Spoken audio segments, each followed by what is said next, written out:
Baik, bismillahirrahmanirrahim. Assalamualaikum warahmatullahi wabarakatuh.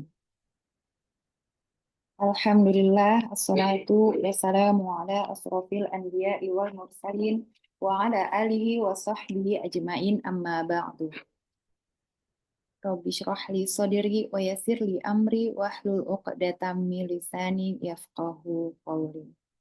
Allahumma inni as'aluka Allahumma innaka afuwun tuhibbul afwa fa'fu anni. Puji syukur kehadirat Allah Subhanahu wa taala, teman-teman, pada hari ini di 10 Ramadan terakhir ya. Banyak kemuliaan yang Allah kumpulkan jadi satu nih, Insya Allah. Di waktu duha, di hari Jumat, kemudian di Ramadan, di 10 terakhir Ramadan, di waktu puasa, Masya Allah. Semoga Allah melimpahkan rahmatnya ya kepada kita semua, dan juga mensyukuri bahwa Allah masih memberikan kepada kita kesempatan, usia, keluangan waktu ya, nggak luang-luang amat sebetulnya. Saya yakin teman-teman banyak kesibukan, tetapi Allah izinkan eh, tiba-tiba kondusif gitu ya, bisa duduk di majelis ilmu, Masya Allah ya. Hari ini kita akan membahas banyak sekali doa. Nanti sambil membahas, sambil kita melantunkan itu ya di lisan kita, di hati kita. Insya Allah. Salawat serta salam senantiasa semoga Allah limpahkan terus kepada teladan terbaik kita, kesabarannya, perjuangannya yang menjadi inspirasi selalu ya sepanjang hayat, yaitu Nabi Muhammad SAW. Baik teman-teman, pada hari ini ya kita akan membahas tentang doa orang tua untuk anak. Kenapa topik ini saya angkat gitu? Awalnya adalah menyelami ya bahwa Ramadan itu salah satu keutamaannya adalah doa-doa yang diijabah oleh Allah ya. Bulan di mana memiliki banyak keutamaan, salah satunya adalah diijabahnya doa-doa. Kemudian yang saya lakukan selama bertahun-tahun membiasakan untuk menulis ya doa gitu setiap memasuki Ramadan, dan juga coba melatihkan itu kepada anak-anak saya gitu ya untuk ditulis gitu. Ternyata pada perjalanannya kemudian mendapati banyak eh, testimoni ya atau komentar gitu dari para orang tua yang bilang kadang bingung mau doa apa lagi gitu. Atau kadang bingung merangkai katanya gitu ya, Masya Allah.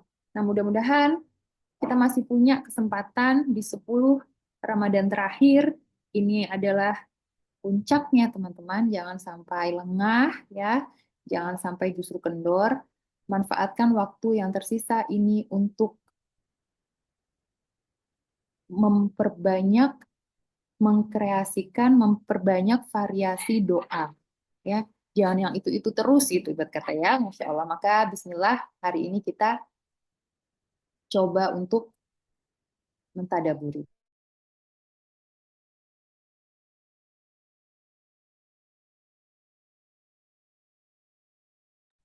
Baik, makna sebuah doa. Ya, kita mulai dari sini dulu. Sebelum ngomongin doa apa gitu ya, kita harus tahu dulu pengertian dari doa itu sendiri. Ya, di Quran surah Yunus ayat 6 itu disampaikan bahwa doa dalam sudut pandang ia sebagai ibadah. A'udzu billahi minasyaitonir rajim. Bismillahirrahmanirrahim. Wala tad'u min dunillahi ma la yanfa'uka wa la yadhurruka fa inna fa'alta fa innaka idzam minadh dhalimin. Ya. Wala tad'u dari kata da'a yad'u, ya, hamba yang mengabdi, yang mengibadahi, ya. Artinya adalah, dan janganlah kamu menyembah, janganlah kamu beribadah, janganlah kamu menyerahkan dirimu kepada selain Allah, yaitu kepada sesuatu yang tidak bisa memberikan manfaat kepadamu dan juga tidak bisa memberikan mudorot kepadamu. Di sini Makna berdoa itu dilihat dari sudut pandang ia sebagai beribadah atau menyembah. Jadi jelas sekali ya teman-teman ya bahwa perintahnya adalah jangan berdoa, jangan meminta ya. Kadang kita nggak suka nggak sadar nih berharap kepada zat yang tidak bisa memberikan manfaat juga tidak bisa memberikan mudarat. Ya, kadang kita di hati tuh ngarep gitu, ngarep bantuan, ngarep ditolong siapa gitu ya, ngarep di apa namanya bantuan itu datang gitu ya dari siapa, dari tetangga, dari teman, dari saudara gitu ya, kita lupa ya. Saya pernah nih dialog iman tentang sendal yang putus gitu ya teman-teman ya. Ternyata para salafus solih itu bahkan sendalnya putus meminta apa? Bagi kita hal-hal yang remeh gitu ya. Itu mintanya tuh ke Allah ya. Dialog iman kan ini kepada anak-anak kita bahwa minta apapun itu nak ke Allah. Kalaupun nanti ternyata kamu mendapati itu lewat mamanya, lewat papanya, mungkin lewat neneknya gitu ya. Bentar lagi nih ada THR THR ya, amplop amplop angpau gitu dari saudara. Itu adalah Allah yang menggerakkan sampailah itu rezeki jatahmu itu kepada kamu, tapi Allah yang menggerakkan. Maka mintanya itu ke Allah. Jangan mintanya ke nenek, jangan mintanya ke mama. Gitu ya, Masya Allah.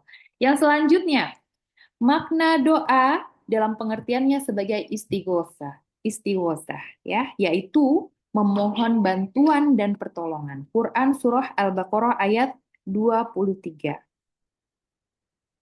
Wad'u syuhada'akum min dunillahi in kuntum shadiqin. Dan ajaklah penolong-penolongmu selain Allah. Jika kamu orang-orang yang benar. Ini Allah nantangin nih orang-orang kafir. Kalau misalnya kamu punya sesembahan selainku gitu ya, coba ajaklah para penolong-penolongmu itu. Gitu ya. Jadi kata di sini istighosah meminta pertolongan atau bantuan. Ya, dan ini juga bermakna bahwa mintalah bantuan atau pertolongan dari orang-orang yang mungkin bisa membantumu memberi pertolongan kepadamu. Apakah mungkin? Tidak akan mungkin ya.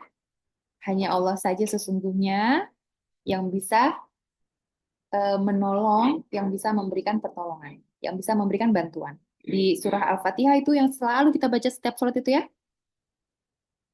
Iyyaka na'budu wa iyyaka nasta'in. Kepadamulah kami menyembah dan kepadamulah kami meminta pertolongan. Ya, jadi hanya kepada Allah saja. Ya, Masya Allah. Kemudian yang ketiga, makna doa adalah kalau kita misalnya kalimatnya ya teman-teman tuh ya, berikanlah anak yang solih, apa lindungilah gitu ya. Sepertinya itu adalah kalimat tanya, bener nggak? Misalnya kita nyuruh anak kita, tutuplah pintu itu,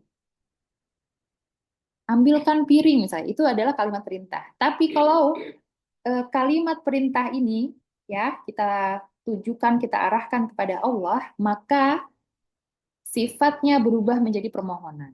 Ya, jadi bukan kita nyuruh-nyuruh Allah gitu ya, nauzubillah bukan, tapi lindungilah anakku. Ya Allah, berikanlah petunjuk. Itu adalah maksudnya adalah permohonan. Quran surah Al-Mu'min ayat 61. Ud'uni astajib lakum. Mohonlah kamu kepadaku, kata Allah, pasti aku perkenankan permintaan kamu itu. Maka maksud doa dalam kalimat ud'uni dalam ayat ini adalah memohon atau meminta, yaitu kita memohon kepada Allah, maka niscaya Allah akan memperkenankan permohonan kita. Masih banyak lagi sebetulnya teman-teman makna doa ya, tapi yang saya sampaikan di sini adalah 3 saja. Baik, sebuah hadis yang menjadi kabar gembira bagi kita para orang tua ya. 3 doa yang mustajab dan tidak diragukan lagi, ya, yang tidak tertolak, yang tanpa hijab gitu ya, langsung, Masya Allah. Yaitu doa orang yang dizolimi, doa orang yang bepergian, safar, dan doa orang tua pada anaknya. Ya, banyak mungkin teman-teman mendengar redaksi yang versi lainnya gitu ya, tiga doa yang mustajab, contohnya doa orang yang sedang puasa gitu ya, terus doa di apa di antara azan dan iqomah gitu ya, banyak redaksinya. Insya Allah itu adalah bukti bahwa Allah itu sangat Rahman dan Rahim ya teman-teman ya. Sayang banget sama kita Allah itu. Diberikan kita banyak peluang, banyak kesempatan. Masa sih kita nggak pakai gitu ya? Apa bonus-bonus yang Allah berikan itu ya. Mustajabnya doa kita sebagai orang tua. Insya Allah. Hati-hati ya teman-teman ya. Ini juga saya ingin sekaligus mengulang lagi, menggarisbawahi lagi. Ternyata doanya orang tua kepada anaknya itu termasuk adalah doa yang mustajab. Maka jadi orang tua, mudahlah dalam mendoakan. Ya teman-teman ya. Dan hati-hati juga dalam apa? Mencela. Ya, dasar anak apa? Anak nakal, dasar anak males gitu. Ya, hati-hati itu menjadi doa. Teman-teman sudah sering dengar mungkin familiar sekali ya dengan kisah-kisah. Ada, saya mau cerita sedikit nih. Ada sebuah kejadian gitu ya. Orang dewasa ini dia salah satu mandor lah ibaratnya ya di eh, pengerjaan pembangunan sebuah gedung bertingkat yang sangat tinggi gitu ya. Singkat cerita, dia kejatuhan kaca dan kemudian meninggal. Kacanya itu apa berkeping-keping hancur ya. Dan dia udah dewasa, udah gede. Pada saat dia meninggal, ibunya itu menangis tuh menyalahkan diri. Ya, pas ditanya kenapa kok kamu justru lebih menyalahkan dirimu, bukankah ini kecelakaan, ini adalah musibah gitu. Iya, saya tahu ini adalah musibah, ini adalah yang Allah takdirkan. Tetapi saya pernah dulu pas dia kecil, dia mecahin apa karena keteledorannya dia mecahin jendela rumah kami dan saya waktu itu teriaki dia, mati kau ketimpa kaca gitu. Nauzubillah min dzalik ya. Dan ternyata Allah kabulkan itu berpuluh-puluh tahun kemudian. Hati-hati ya teman-teman ya. Dan juga eh, doanya seorang ibu pada anaknya ya teman-teman. Mungkin teman-teman juga sudah familiar nih dengan cerita-cerita ini ya. Saya cuma bahas sedikit saja marahnya sang ibu kepada Sudais. Syekh Sudais gitu ya, karena nakal dulu. Pergilah kamu ke kota suci jadi imam di sana. Masya Allah. Dan Allah kabulkan itu ya. Masya Allah. Jadi kalau marah tuh gitu ya. Kalau anaknya lagi berantem gitu. Ya haji. Ya hajah. Khusyuklah kalian dalam sholat. Masya Allah. Bisa nggak kayak gitu kalau marah? Ya.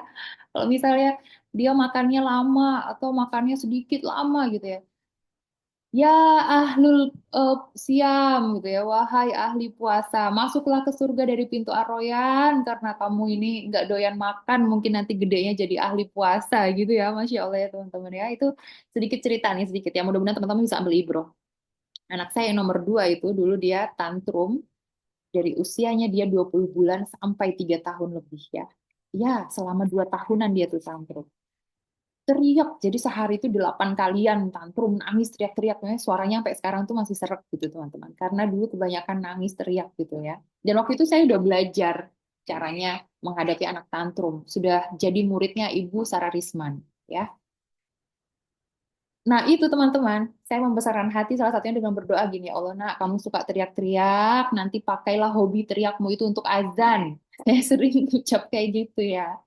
Dan sekarang ini jadi kami suka bercandaan sekeluarga gitu. Masya Allah, la haula wala quwata illa billah. Teman. Anak saya tuh hobi azan sekarang. Masya Allah ya.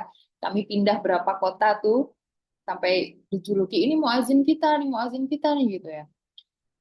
Masya Allah, saya cuma mau bilang benar-benar teman-teman dalam hal marah pun ya, Mbak itu kan aku bukan doa, itu aku lagi ngomel gitu ya. Dalam hal ngomel pun hati-hati gitu. Tercatat, khawatirnya tercatat sebagai doa dan Allah kabulkan. Ya. Oke, yang selanjutnya. Tapi Mbak, aku udah berdoa banyak ya, udah berdoa siang malam, pagi sore, minta ini, minta ini, minta ini gitu ya, minta dipindahkan ke kota yang mana, minta suamiku kerja di mana, ya segala macam, dunia dan akhirat misalnya. tapi kok nggak dikabul-kabulin. Ternyata banyak sebabnya, teman-teman. Ya, sekali lagi, kedepankan prasangka baik kepada Allah. Ya, kedepankan prasangka baik. Ah, Allah mah nggak mau ngabulin nih, katanya janjinya kalau kita berdoa maka akan dikabulkan. Masya Allah. Posisi doa itu, teman-teman, berdoanya sendiri adalah ibadah. Dengan kita berdoanya sendiri itu sudah menjadi peluang pahala untuk kita. Dan kemudian Allah kabulkan kapannya itu adalah haknya Allah, tapi pahalanya sudah tersimpan karena kita sudah berdoa. Jadi nggak ada ruginya kita berdoa. Bener nggak? Bahkan pernah ya, intermezzo lagi nih. Di Masjidil Haram sambil tawaf itu ada yang minta, ya Allah fulus, ya Allah fulus, ya Allah fulus gitu ya.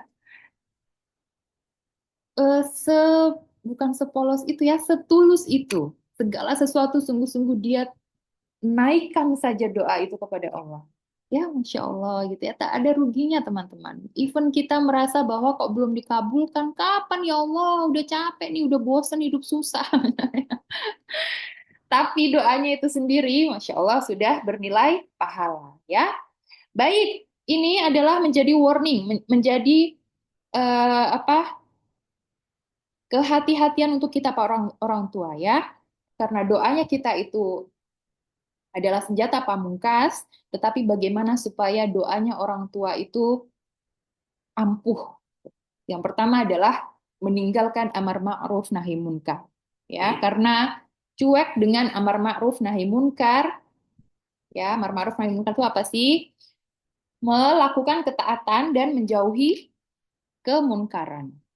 Ya, beberapa orang nanti diartikannya berbagai macam tuh. Ada yang misalnya hanya mengambil yang baik, meninggalkan yang haram, ya, meninggalkan yang subhat gitu ya. Ada juga yang mentafsirkannya sebagai dakwah karena memberitahu kebaikan, menyeru kepada kemunkaran gitu ya, macam-macam. Tetapi kalau mengabaikan ini ya, tidak peduli, cuek, maka bisa menjadi sebab tertolaknya doa.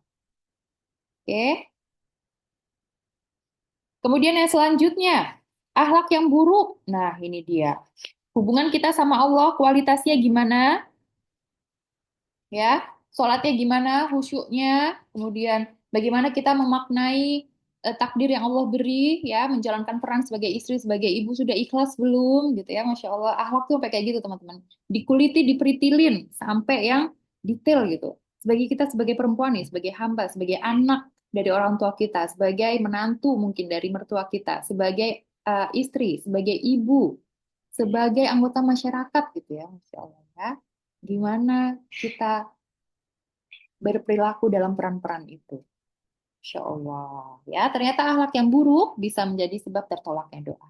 Kemudian yang selanjutnya kemunafikan. Ya, munafik ini pengertiannya sesimpel adalah kita mengatakan sesuatu tapi kita tidak melakukannya. Ya, nyuruh anak hafalan Quran kita enggak. Hati-hati ya. Kemudian nyuruh apa? Anak berbicara jujur tapi kita masih suka bohong-bohong dikit sama anak gitu ya. Hati-hati ya teman-teman ya. Se Sedetail itu. Jangan kita berpikir bahwa munafik itu harus sesuatu yang besar gitu ya. Dia tidak apa, sholat tetapi tidak beriman misalnya. Itu sesuatu yang mungkin kejauhan untuk kita. Tetapi adalah hal yang relevan yang kita temui, yang kita rasai sendiri. Ya, berbicara kaulan sadida, apa omongan-omongan perkataan yang baik itu juga termasuk. Ya teman-teman ya, Masya Allah. Ini intinya adalah kita meningkatkan kualitas kesolihan. Ya Allah ya. Baik, kita masuk dulu yuk. Banyak sekali sesungguhnya doa-doa, hanya beberapa saja yang saya sajikan di sini ya. Kalau mau bertanya boleh langsung di kolom chat ya. Mudah-mudahan masih ada waktu bisa kita bahas nanti. Bismillahirrahmanirrahim. Quran Surah Al-Furqan ayat 74. Ini adalah doanya Nabi Ibrahim, teman-teman. A'udzu billahi minasyaitonir rajim. Bismillahirrahmanirrahim. Rabbana hab lana min azwajina wa dzurriyyatina qurrata a'yun waj'alna lil muttaqina imam. Ya, teman-teman baca ini sambil dimaknai sambil melisankan juga di hati ya. Kita panjatkan doa ini ya. Ya Rob, kami anugerahkanlah kepada kami penyejuk mata ya, pasangan, anak keturunan yang menjadi penyejuk mata bagi kami, dan jadikanlah kami sebagai pemimpin orang-orang yang bertakwa. Pertama, teman-teman, kata hab lana, ya, anugerahkanlah. Allah bisa saja memakai kosakata yang lain mungkin.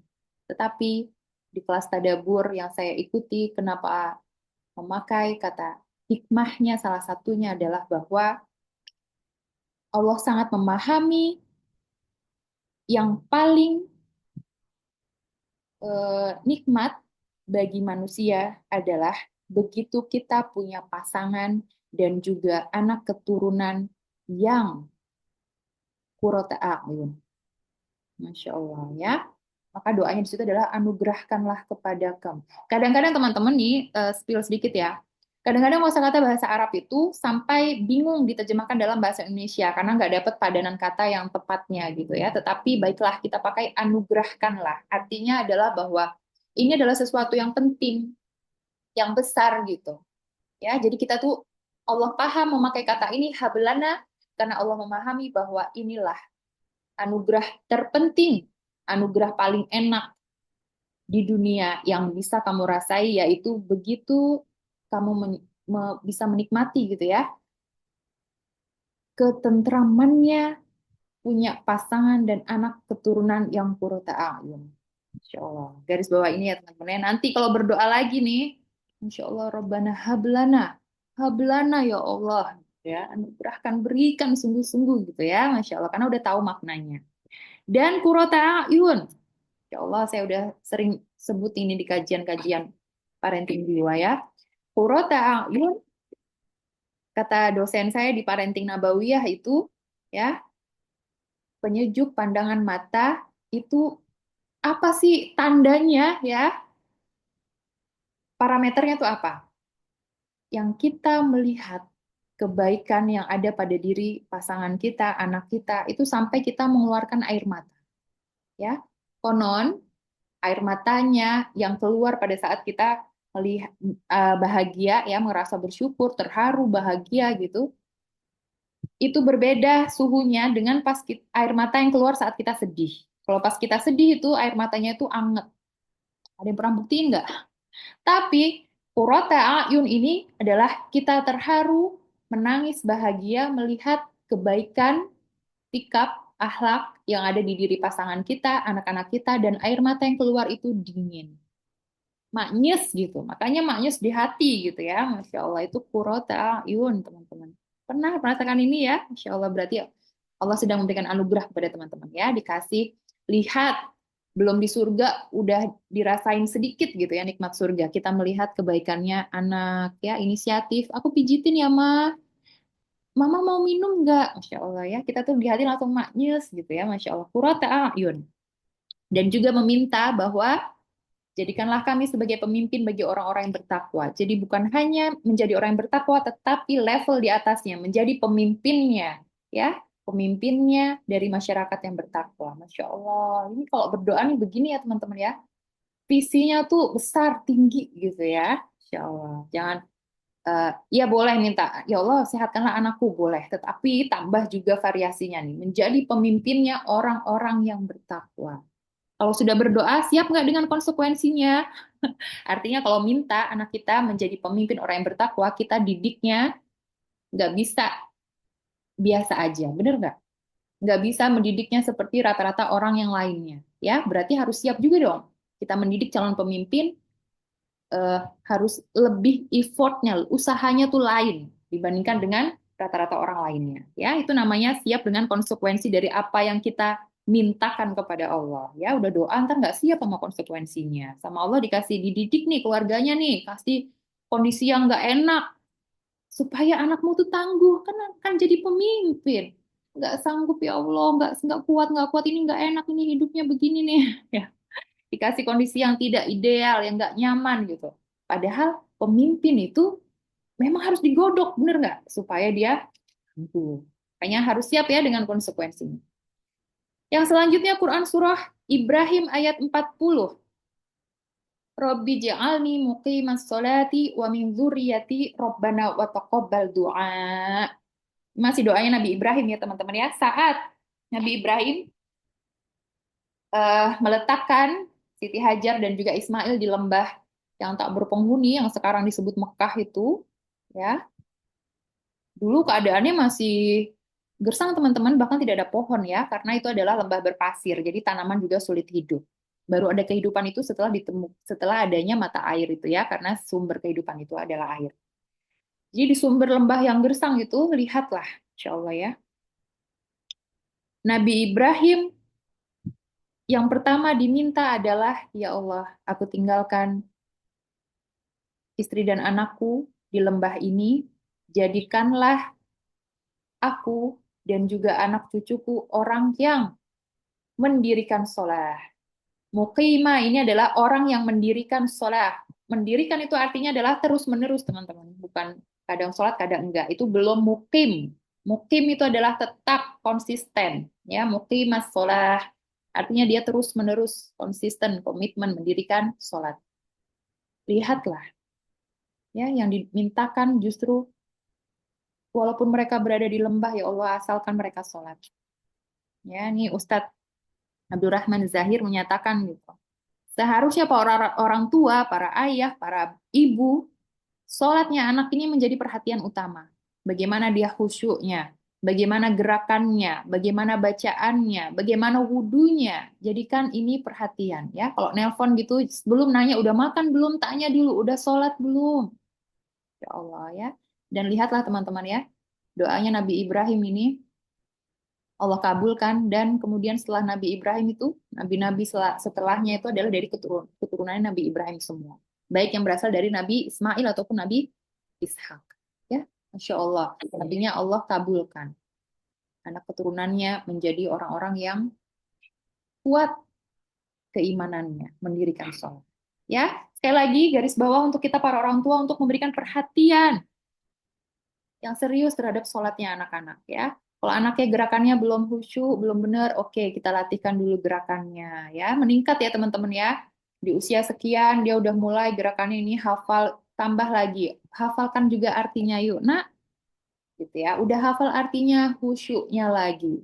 Meskipun itu adalah perjalanan yang panjang, kita usia sekian puluh tahun, 30 tahun, 40 tahun, mungkin juga masih susah khusyuk, ya, karena ihsan itu adalah tingkatan tertinggi ya. Ihsan, merasa Allah lihat gitu ya, itu adalah tingkatan yang tertinggi, dan itu butuh perjuangan untuk mencapainya, tetapi setidaknya kita telah melatihkan anak kita untuk ke tahap sana, betul-betul berikan perhatian kepada sholatnya anak-anak kita.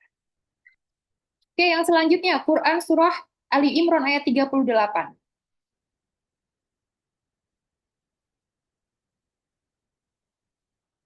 Ini adalah doa meminta keturunan ya. Doanya Nabi Zakaria yang memohon eh, anak kepada Allah. Rabbi habli min ladunka dzurriyyatan thayyibah innaka sami'ud du'a. Ya Robku, karuniakanlah kepadaku keturunan yang baik dari sisimu, sesungguhnya engkau maha mendengar doa. Ya, Masya Allah teman-teman. Di sini dzurriyyatan thayyibatan, ya, keturunan yang baik. Toyib, toyib ya, atau toyibah itu arti katanya baik dalam bahasa Indonesia, tapi sebetulnya maknanya itu sangat luas. Dia baik yang bagaimana gitu ya. Baik dari sisi sempurna fisiknya, maksudnya sehat gitu ya, bukan sempurna apa seperti Miss Universe gitu. Itu benar-benar standarnya manusia ya, dan itu apa namanya, dangkal sekali. Toyib artinya adalah dia sehat secara fisiknya, ya, kemudian dia juga baik akhlaknya, dia berbuat baik kepada ayah dan ibunya, dan dia juga bermanfaat untuk umat. Masya Allah ya. Jadi ternyata, ya Allah berikanlah aku keturunan yang baik. Masya Allah. Pas ngomong baik itu, dzurriyyatan thayyibatan. Itu Masya Allah teman-teman ya. Bayangkanlah sosok anak yang akhlaknya baik, senyumnya apa, menenteramkan orang yang melihat gitu ya, keberadaannya disenangi oleh sekitarnya, Masya Allah, maknanya tuh dalam seperti itu ya. Nah, ternyata makna toyib ini juga bisa mengartikan bahwa lahirnya anak ini membawa efek atau dampak yang baik untuk orang tuanya. Teman-teman merasain nggak? Setelah kita punya anak ya, tiba-tiba jadi pengen belajar parenting ya, Masya Allah. Setelah punya anak jadi mulai perhatian terhadap harta yang subhat dan yang halal ya. Orang beriman itu menjauhi subhat. Kalau haram kita udah nggak ngomongin haram ya teman-teman ya. Kalau haram itu udah jelas tempatnya di mana. Oke? Tapi orang beriman itu bahkan menjauhi yang subhat. Yang subhat itu gimana maksudnya? Abu-abu, jauhin, hanya mengambil yang halal. Ya, setelah punya anak kita jadi ngeh tuh. Belajar tentang harta yang halal dan subhat itu yang bagaimana gitu ya. Kita mulai ngeh belajar. Setelah punya anak jadi pengen belajar tentang sholat yang khusyuk tuh gimana sih? Karena aku mau ngajarin anakku. Belajar tahsin, ya, supaya mau ngajarin anak nanti baca Al-Quran aku bisa. Terus belajar tentang berkisah, Masya Allah ya. Setelah punya anak, bertambah kebaikan dari orang tuanya juga. Tetapi, kenapa doa ini kemudian ada gitu ya, Masya Allah. Ternyata ada teman-teman, orang tua yang setelah ia punya anak justru semakin lalai. Ya, semakin kemaruk. Teman-teman tahu kemaruk ya? Semakin serakah gitu ya. Semua harta mau dikumpulin dibawa pulang, nggak peduli halal haram subhat. Karena apa? Kebutuhan anakku banyak, kebutuhan istri, kebutuhan apa les ini les itu biayanya mahal gitu ya. Ada orang tua yang seperti itu. Hatinya menjadi tamak oleh harta dan juga dia menjadi kufur nikmat. Ya, anakku dong nih sekolahnya di mana? Ya, kufur nikmat gitu ya. Ternyata ada orang tua yang seperti itu. Kita berlindung ya Allah ya dari sikap-sikap yang seperti itu. Semoga Allah melindungi kita ya. Maka lafazkan juga doa ini. Baik, yang selanjutnya Quran surah Ali Imran ayat 36. Wa ini u'idzuha bika wa dzurriyyataha minasyaitonir rajim. Dan aku sesungguhnya memohon perlindunganmu ya Rob untuknya dan anak cucunya dari setan yang terkutuk. Ini adalah eh, doanya Hana untuk anaknya yaitu Maryam ya teman-teman ya. Jadi dari sejak dalam kandungan itu istrinya Imron, Hana ini sudah selalu mendoakan anak yang dikandungnya bahkan dari sebelum lahir. Ya Masya Allah. Ibrohnya adalah bahwa eh, kita itu memang harus senantiasa mendoakan anak tak pernah putus. Ya, Masya Allah ya teman-teman ya. Dari sejak sebelum hamil bahkan, ya, karena parenting itu dimulai dari sejak memilih pasangan, memilih calon bapaknya. Kalau laki-laki berarti memilih calon ibunya. Nah, parenting dimulai dari situ, ya. Jadi jauh gitu, bukan pas anak ada di depan kita, Masya Allah. Dan ini adalah salah satu buktinya bahwa belum lahir saja sudah minta perlindungan dari setan yang berkutuk ya.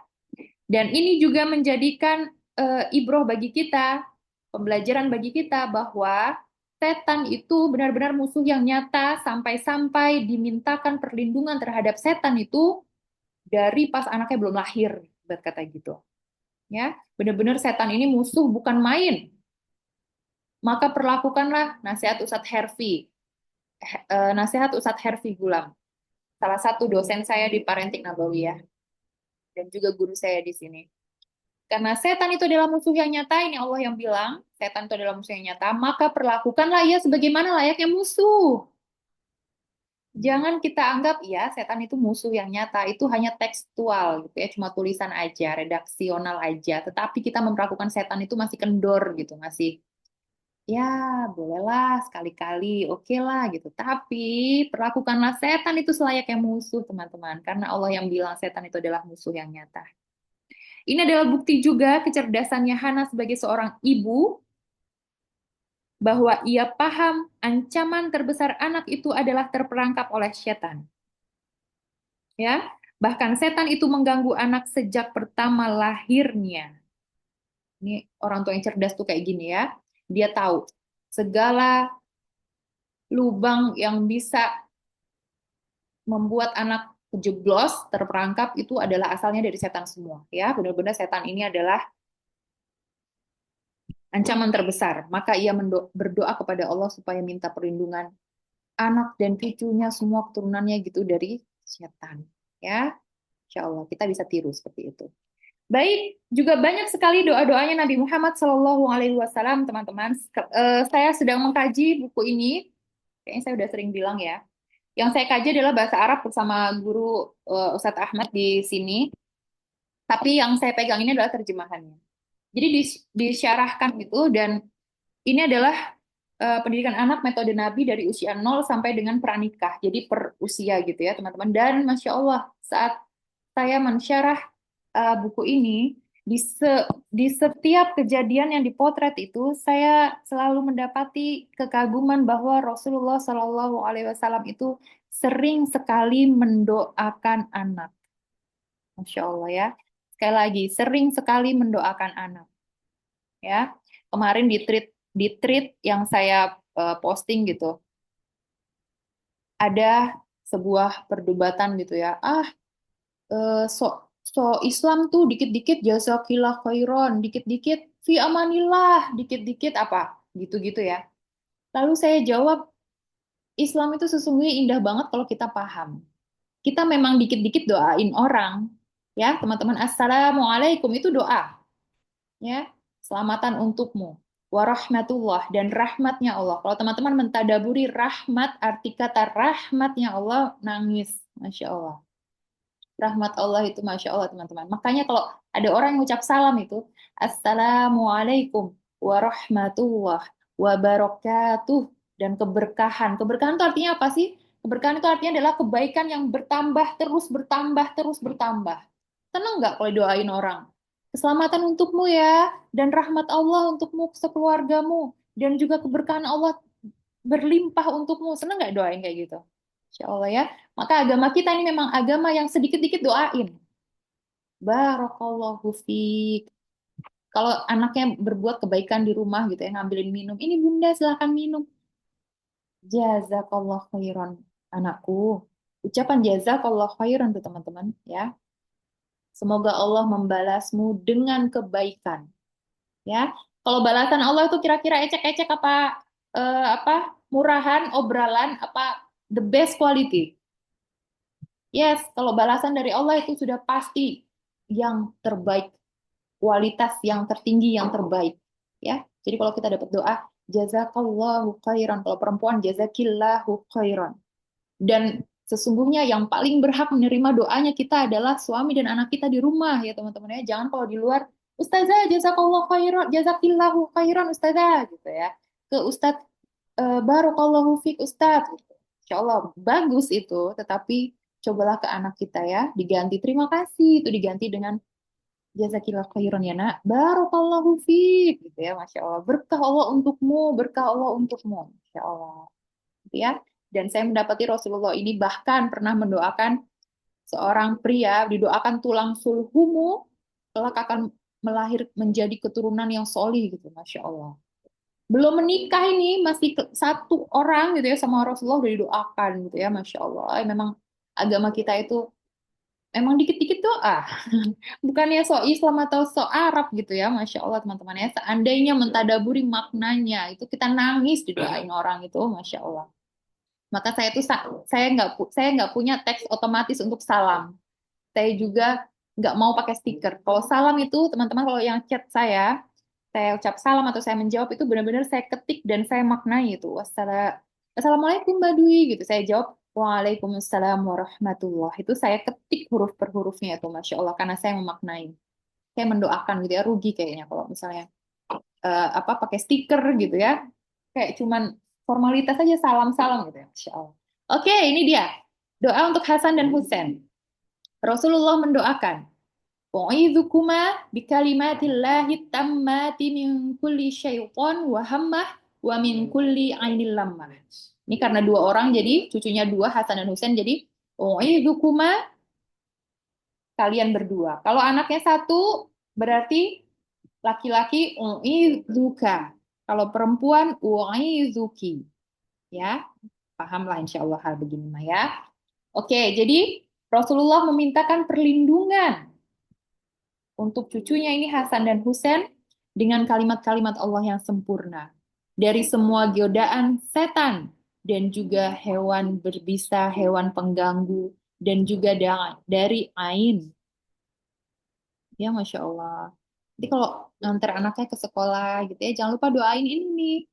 U'idzukina bikalimatillahit tammah min kulli syaitan wa hammah wa min kulli ainil lammah. Ya, saya kalau mau saya kalau nganter momen nganter anak ke sekolah itu teman-teman, bahkan saya dan suami itu nggak mau diwakilkan. Even meskipun di sekolah itu misalnya ada fasilitas antar jemput gitu ya, selagi kami bisa, pengennya tuh nganter sendiri. Kenapa? Karena bisa didoain gitu ya. Walaupun di rumah doain juga gitu, Masya Allah. Tetapi nggak tahu ya. Mungkin tiap kita punya value beda-beda. Tetapi bagi kami berdua itu nganter anak tuh Masya Allah. Pas turun anaknya tuh Allahumma fakih Allahumma fakih fiddin wa alimahut takwil. Ya Allah, semoga Allah berikan kamu pemahaman akan ilmu agama dan juga kemampuan untuk mentakwilkan, untuk memaknai. Ya, jadi bukan sekedar tahu-tahu doang, tapi sampai paham, sampai meresap maknanya.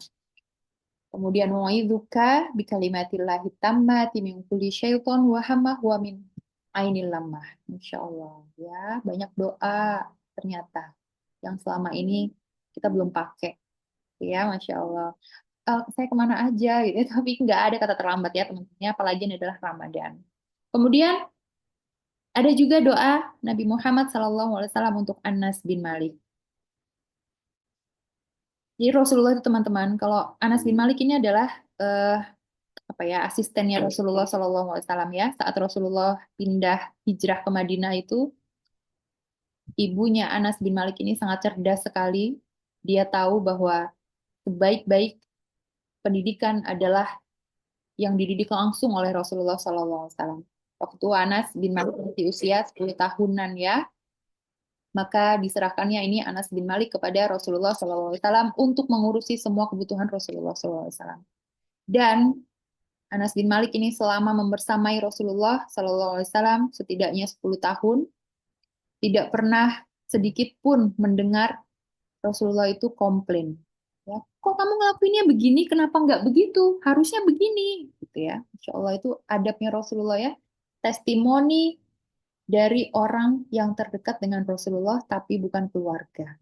Ya, kalau keluarga mungkin kita masih bisa jaim-jaim dikit ya. Anak kita bilang, enggak, ibuku baik tuh, halus lembut. Padahal ngamuk-ngamuk gitu ya, tapi ya udahlah ntar ibuku ketahuan sama orang gitu ya. Tapi kalau testimoni ini datang dari orang yang bukan keluarga kita, dan itu orang terdekat dengan kita, ya, tahu gitu kita siang malam gitu, kita nggak bisa acting lagi gitu. Apa adanya benar-benar. Dan ini adalah testimoni yang Anas bin Malik katakan sendiri. Insya Allah. Ya, betapa mulianya adabnya Rasulullah itu. Dan kalau Anas bin Malik melakukan kebaikan sesuatu ya, misalnya ngambilkan air atau menyiapkan apa gitu, Rasulullah itu membalasnya dengan doa. Ih, kita bisa gitu nggak sih ke anak kita ya? Jangan pelit-pelit sama doa ya, mak-mak. Salah satunya doanya adalah Allahumma akfir malahu wa waladahu wa barik lahu fima rozaqtahu. Ya, salah satunya adalah mendoakan bahwa ya Allah, banyak perbanyaklah harta dari Anas bin Malik ini dan juga perbanyaklah anaknya dan berkatilah untuknya rizki yang telah engkau berikan kepadanya. Ya, Rasulullah mendoakan tiga hal di sini, harta, anak, dan juga berkahnya rizki. Ya, teman-temannya, Masya Allah. Saya mau cari jumlah anak Anas bin Malik.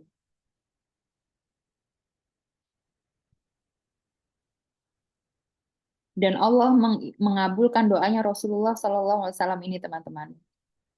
Ya, Anas bin Malik saat wafatnya di usia 107 tahun, ia memiliki 120 anak. Insya Allah. Dan kemudian dia adalah kaum Ansor, kaum asli Madinah yang hartanya paling banyak. Ya, Masya Allah, Allah kabulkan doanya. Dan hartanya itu berkah. Berkah itu artinya apa? Tidak menjadi mudorot untuk anak keturunannya. Ada nggak harta yang menjadi mudorot untuk anak keturunannya? Ada, teman-teman, banyak. Ya, tetapi maka yang kita minta tuh berkahnya gitu ya, bukan banyaknya rezeki, berkah dan banyak. Kalau boleh mah gitu ya Allah ya, berkah dan juga banyak gitu ya. Kalau harta yang berkah itu maka dia membawa kebaikan. Ya, saat menggunakan harta itu pengennya berbuat amal solih misalnya. Digunakan sebagai kendaraan untuk ke akhirat ya. Terus tidak menjadikan suasana panas. Tahu ya yang saya maksud ya teman-teman ya. Kalau harta yang tidak berkah itu artinya memicu keributan, terus apa lagi? Bawaannya gelisah, takut hilang, takut kurang, takut apalagi takut dicurangi, takut ditipu segala macam gitu ya. Makanya orang beriman itu kata Ustadz Herfi itu adalah orang beriman itu orang yang paling positive thinking gitu. Sampai dia nggak sadar kalau sedang ditipu misalnya karena ya udah semua memiliki Allah aja ini semuanya titipan gitu ya Masya Allah ya. Itu adalah kayak lagi balik lagi hartanya tuh berkah, membawa banyak kebaikan. Jadi Allah kabulkan doanya Nabi Muhammad SAW ya. Ini adalah juga membawa pelajaran ibroh untuk kita teman-teman bahwa boleh mendoakan anak supaya hartanya banyak.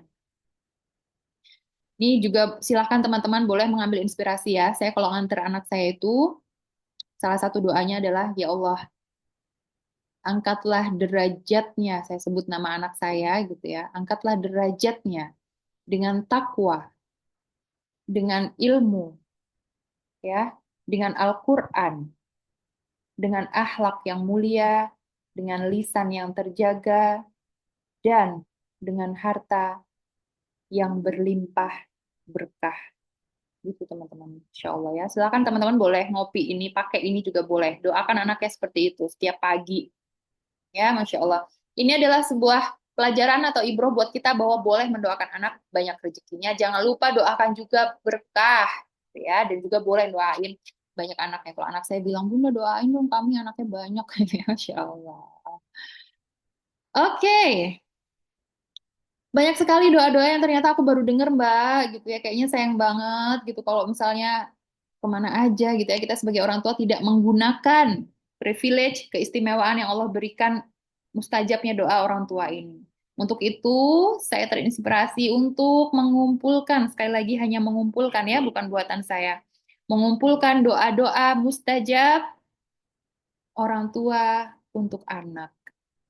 Kalau belum pernah, Mbak, aku belum pernah nih doain anak supaya terhindar dari mara bahaya. Masya Allah, ada di zikir pagi dan petang. Mbak, aku belum pernah doain anakku yang remaja supaya terlindung dari pergaulan yang ini itu.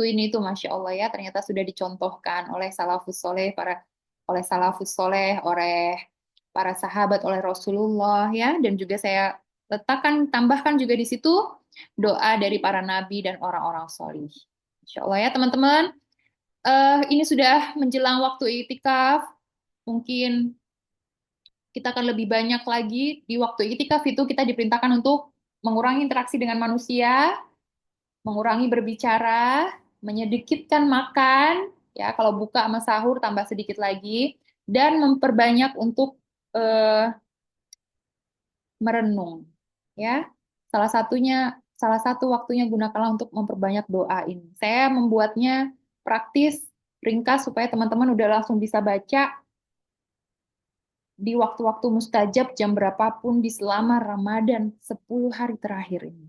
Penawaran spesial teman-teman untuk yang selama 3 hari ini diskon harganya hanya menjadi 35.000 aja. Teman-teman dapat apa? Dapat ini, kemudian dapat tadabur doa orang tua, bentuknya PDF juga, teman-teman.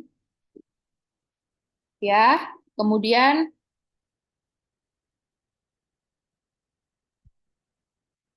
doanya pembeliannya bisa diakses di link ya. Saya berikan di kolom komentar.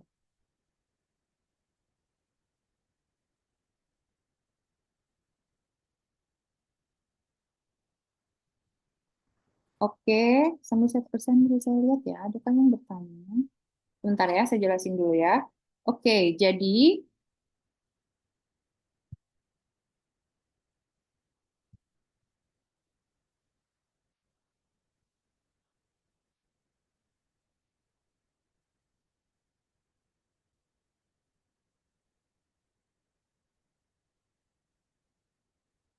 Ya, jadi teman-teman dapat daftar doa seperti itu dan juga doa para nabi dan orang yang solih.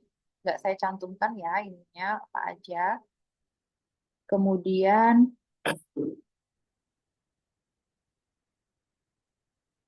dapat juga ebook tadabur doa orang tua untuk anak. Jadi sambil nanti bisa dibaca-baca lagi. Oke.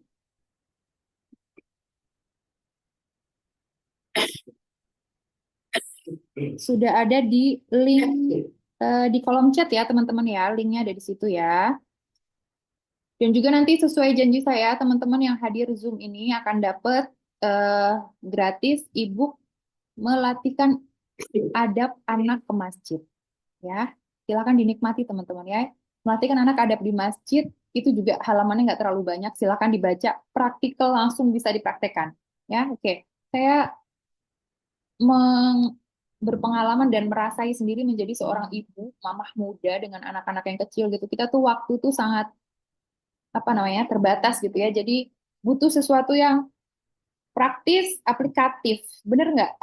Kalau teman-teman mau mengkaji lebih dalam, masih banyak kelas-kelas atau kajian bersama ustadz yang lebih mumpuni. Tetapi yang saya sajikan selalu saya berusaha memberikan sesuatu yang praktis dan aplikatif. Cepet, satset, satset gitu. Ya, supaya ini membantu teman-teman. Udah langsung aja. Ibarat kata kalau belajar berenang itu, langsung kasih pelampungnya dulu biar nggak kelelep karena udah buru-buru nih. Nanti kalau mau belajar berenang pas waktunya luang, memang sempet gitu ya, segala sesuatu bisa. Saya selalu menyajikan begitu ciri khas saya ya teman-teman ya. Mbak Dwi mah daging semua, sedikit sebentar tapi daging. Ya, saya karena menghargai sekali waktunya teman-teman sebagai ibu ini. Saya sendiri pribadi merasainya. Oke, nggak kelihatan ya? Oke, sebentar ya. Saya ulang dulu.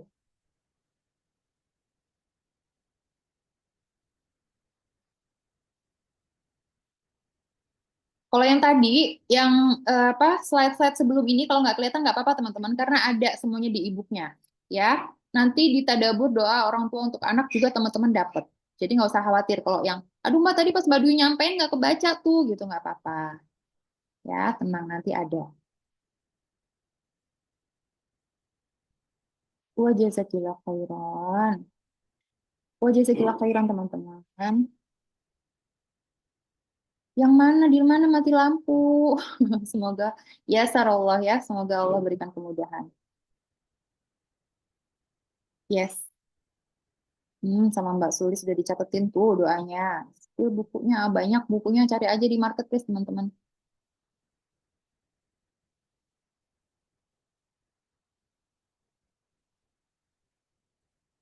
Ya, kalau pas anak mati sesuatu nggak ketemu,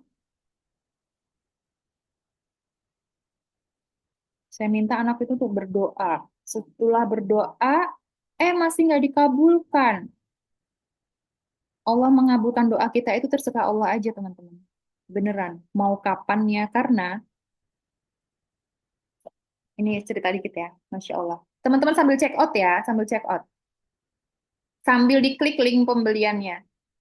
Nanti saya share juga di grup ya. Nanti hanya harga 35.000 hanya berlaku 3 hari karena saya sangat menghargai emak-emak yang gercep beneran teman-teman.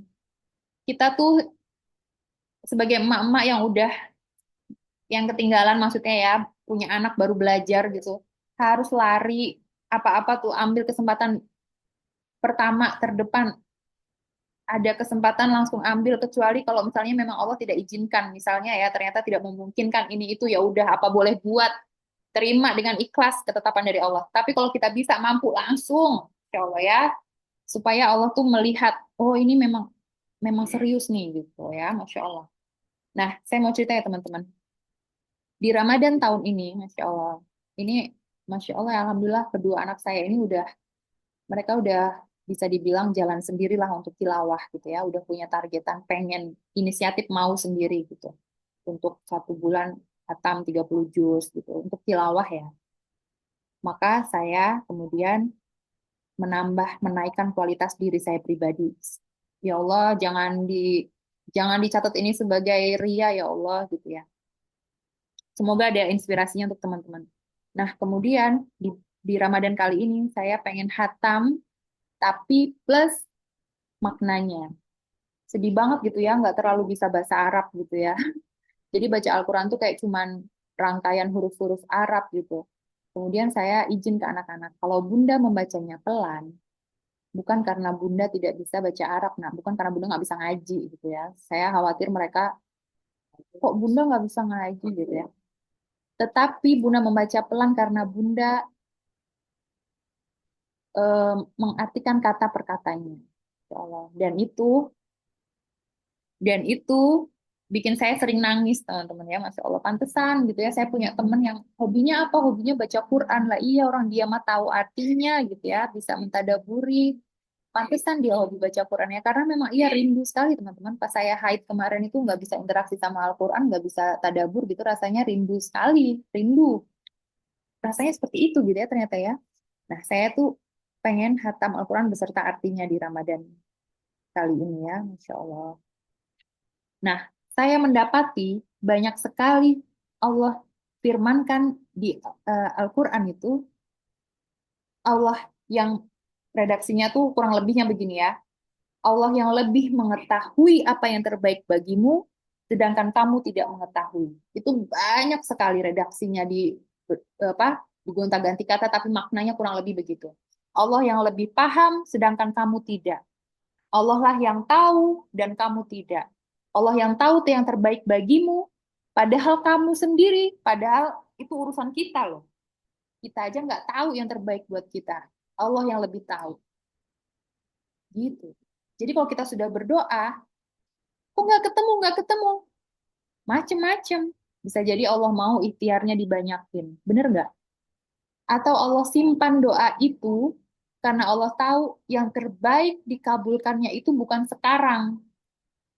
Kalau setiap minta dikasih, setiap minta dikasih, dari mana kita belajar artinya sabar? Dari mana kita belajar artinya ikhlas pada ketentuan Allah? Bener nggak? Orang mukmin ini semuanya kanan kiri atas bawahnya itu baik adanya. Kalau dia bersabar, itu pahala untuknya. Dia bersyukur, itu juga pahala untuknya. Ya, Insya Allah. Ya, anak kan memang begitu. Mana nih aku udah berdoa nih, kok nggak dikabul-kabulin sama Allah gitu ya. Masya Allah ya. Disitulah kita orang tuanya dialog ini. Ya, Afwan ya, tulisannya kecil-kecil doang, aku baca nggak apa-apa. Itu apa namanya? Slide PowerPoint mah, cuman judul-judul doang yang saya taruh di situ. Nggak apa-apa, nggak apa-apa. Oke. Mbak, ada tips nggak supaya anak-anak bisa berdoa juga dengan kata-kata yang baik? Terkadang anak-anak belum mampu menyampaikan doa dengan kata-kata yang baik. Masya Allah, Masya Allah. Nih, pertanyaan bagus nih. Dari Umu Amar. Ini udah jam berapa ya?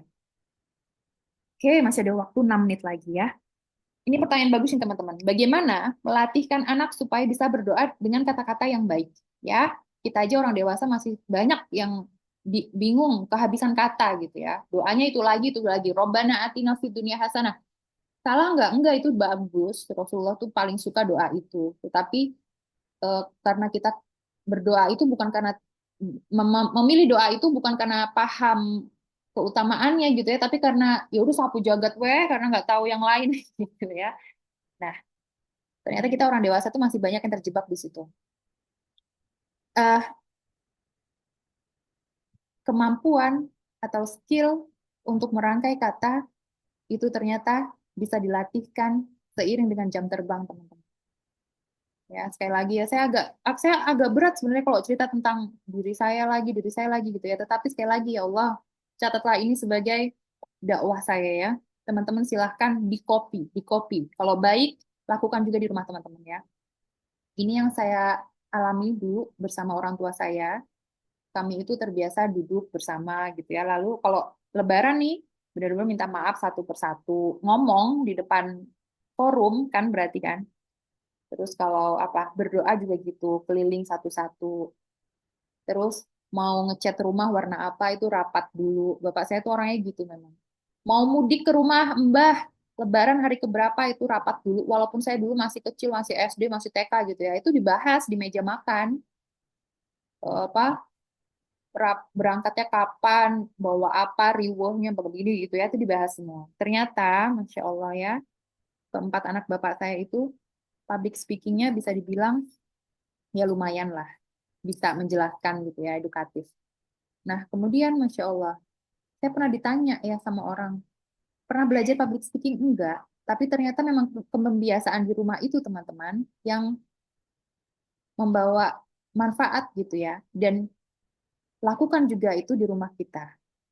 Saat ini Ramadan ini teman-teman, di saat Ramadan ini ya, kan Allah perintahkan kemarin di e-book saya yang panduan melatih anak berpuasa, itu saya sedikit jelaskan tentang ulama itu menyuruh kita untuk bareng-bareng doa menjelang buka.